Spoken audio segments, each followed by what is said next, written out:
Oi pessoal, tudo bem? Eu sou a Amanda Loretti, sou ginecologista e obstetra e hoje eu vou falar sobre os riscos da cirurgia cesariana, tanto em uma cirurgia quanto quando você começa a repetir cesáreas, segunda cesárea, terceira cesárea, quarta cesárea.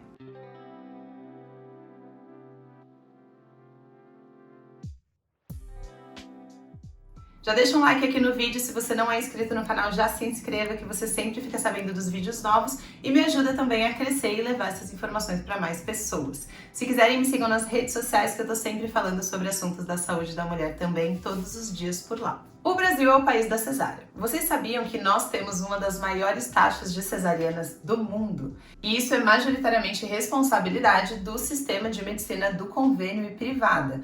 Mesmo no SUS a gente ainda tem altas taxas de cesariana, mas nos hospitais particulares essas taxas chegam às vezes a 95% dos partos.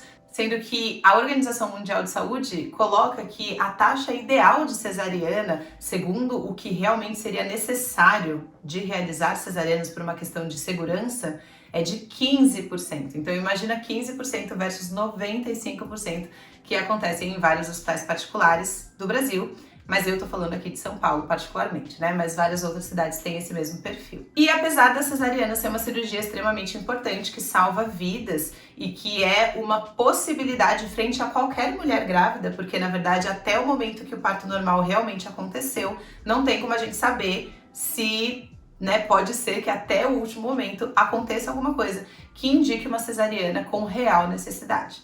Mas, infelizmente, eu não estou falando dessas cesarianas que acontecem e que devem continuar acontecendo para salvar a vida de mães e bebês, e sim de cesarianas que acontecem todos os dias em seus milhares aqui no Brasil sem necessidade, seja porque foi uma cesariana agendada fora de trabalho de parto, ou ainda situações mais tristes de mulheres que queriam ter um parto normal, mas foram induzidas, enganadas a ter uma cesariana devido a alguma questão ali da gravidez, mas que depois, quando elas vão estudar, elas descobrem que não precisava ter sido cesariana, elas poderiam ter tentado parto normal. Enfim, não tô aqui julgando pessoas que escolhem ter cesarianas, tá? Porque isso é sim uma opção da mulher e a mulher tem autonomia para decidir o tipo de parto que ela quer, mas uma decisão só é realmente tomada com consciência através da educação. Então você só consegue decidir qual é a sua via de parto se você tiver noção de quais são os benefícios e os malefícios dos dois lados. Vou deixar aqui na legenda do vídeo um link com um texto no meu blog em que eu mostro com estatísticas e estudos científicos e várias referências bibliográficas por que o parto normal ele é melhor que a cesariana para a mãe e para o bebê na imensa maioria dos casos.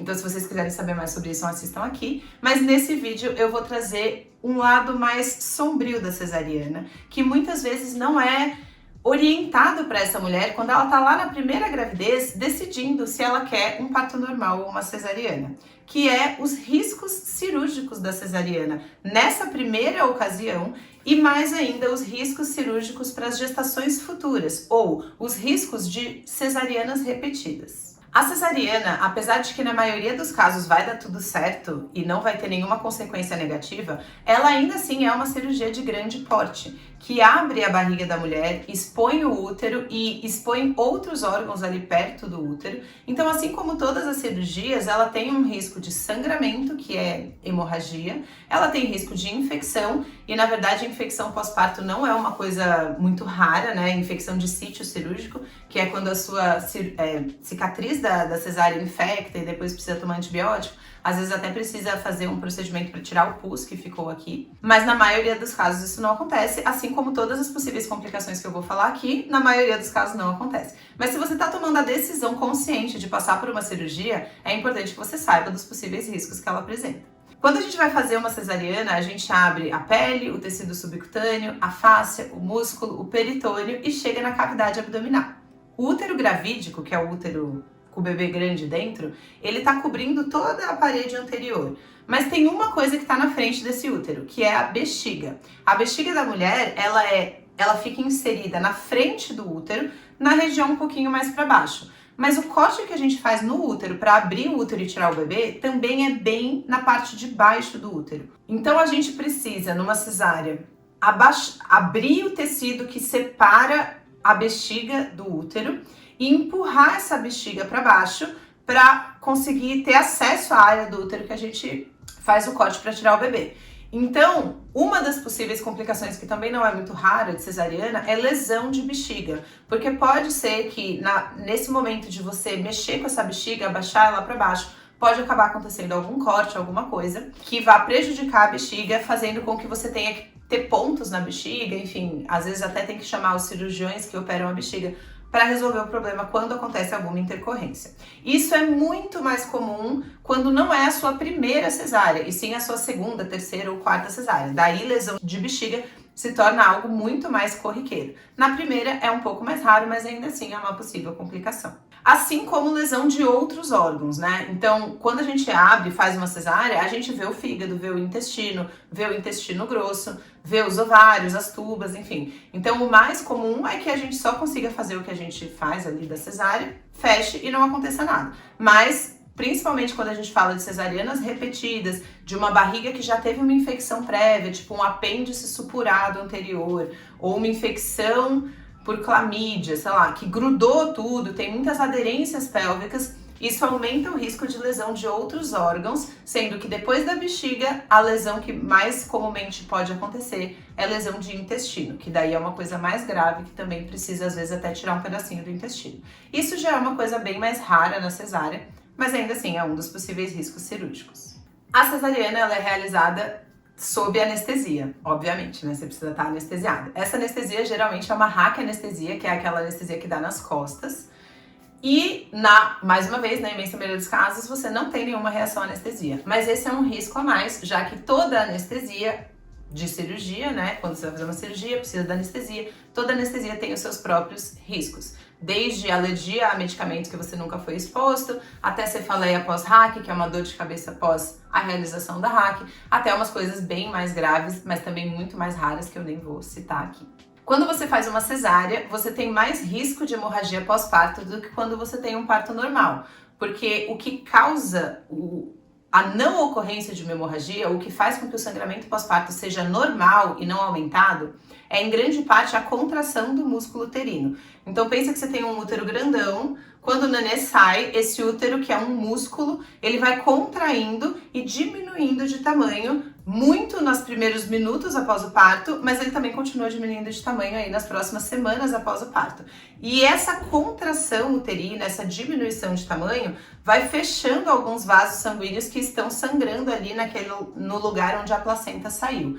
Então, um útero que não consegue contrair direito pós-parto, que é chamado atonia uterina ou hipotonia uterina, vai sangrar mais. Então, isso pode acontecer tanto no parto normal quanto na cesárea, mas o risco de atonia e, portanto, de hemorragia pós-parto por atonia é maior quando você faz cesárea do que quando você faz parto normal, porque quando você faz cesárea, você corta fibras musculares do útero. Então, ele pode ter uma maior dificuldade de contrair, porque ele acabou de ser cortado ali embaixo. Então, essa é, na verdade, a maior causa de mortalidade materna, né? Hemorragia no mundo. É algo que sempre que a gente faz cesárea, a gente verifica e fica olhando, porque se não contrair, daí a gente precisa entrar com várias medicações e medidas para ver se esse útero contrai. E se ele realmente não contrai, pode até precisar tirar o útero na cesariana, que aí sim já é uma coisa mais rara, porque na maioria dos casos as medidas que a gente faz, tanto de remédio quanto de manobras ali no útero, fazem com que mesmo que ele estava em atonia, ele comece a contrair, respondendo a essas medicações, e fique tudo bem e não precise tirar o útero. Mas a esterectomia, no momento da cesariana por atonia, é uma coisa mais rara, mas que também é possível que aconteça. Espero que eu não tenha esquecido de nada, mas eu acho que essas são os principais riscos e problemas que podem acontecer no momento da cesariana, no momento cirúrgico. Mas quando você tem uma cesariana, você também tem aumento de alguns riscos nas suas próximas gestações. E isso é uma coisa muito importante a ser levado em consideração, principalmente se você está na sua primeira gravidez e você pretende ter filhos no futuro. Quem já tem uma cesariana anterior tem maior chance de acabar indo para uma segunda cesariana e, portanto, correr aqueles riscos cirúrgicos que eu falei que são mais comuns quando você tem mais de uma cesárea, como lesão de outros órgãos. Mas você também tem mais risco de ter algumas alterações da placenta, como a placenta baixa, que é quando essa placenta, em vez de inserir no lugar certo, ela insere ali na cicatriz de cesárea, então próxima do colo do útero, isso tem mais risco de hemorragia ainda. Ou ainda uma coisa bem mais grave que se chama acretismo placentário, que é quando a placenta ela se insere na cicatriz de cesárea e ainda penetra no útero, invadindo o útero, que é uma condição bem mais grave, que não vai dar para eu explicar nesse vídeo, senão vai ficar gigante, mas vai ter vídeo no futuro sobre acretismo também, mas que é muito mais comum quando você já tem cesarianas anteriores. Quem tem cesariana anterior também tem mais risco de desenvolver uma coisa que se chama ectópica na cicatriz de cesárea, que é quando o bebezinho, em vez de implantar uma parede uterina normal, dentro do útero, ele se implanta na cicatriz da sua cesárea anterior. E isso é considerado uma gestação ectópica, que seria fora do útero, e não tem como essa gestação ir para frente. Isso até pode acabar levando você a perder o seu útero também, a depender da situação e de como você vai tratar essa gestação ectópica. É uma gestação que ela não vai ir para frente, você vai ter que tirar esse bebezinho de alguma forma. Enfim, esses são algumas consequências que nem sempre vão ser faladas para as mulheres quando elas estão optando pela escolha entre um parto normal e uma cesariana. É claro que aqui eu não tenho como falar tudo em um vídeo, né? Aqui eu tô falando sobre as complicações cirúrgicas e nas próximas gravidezes de cesarianas. É claro que o parto normal também tem algumas coisas que são específicas do parto normal, né? Porque ambos os caminhos têm riscos e benefícios, mas é importante que para você tomar essa decisão, você esteja ciente de todos os riscos e benefícios de ambos os caminhos.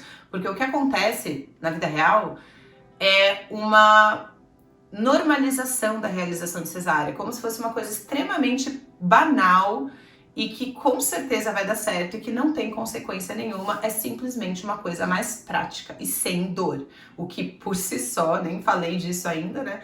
É uma mentira, porque a cesárea ela pode não doer na hora, porque você tá anestesiada, mas a recuperação pós-cirurgia é infinitamente mais longa e dolorosa do que uma recuperação de um parto normal, não tem comparação. Então, não tem problema se você optar por uma cesárea por opção, mas é importante que você esteja ciente de todos os riscos e benefícios desse seu caminho em comparação com os riscos e benefícios de um parto normal. Espero ter ajudado. Se vocês tiverem relatos, dúvidas ou quiserem propor outros temas de vídeos, podem deixar aqui embaixo e até o próximo vídeo.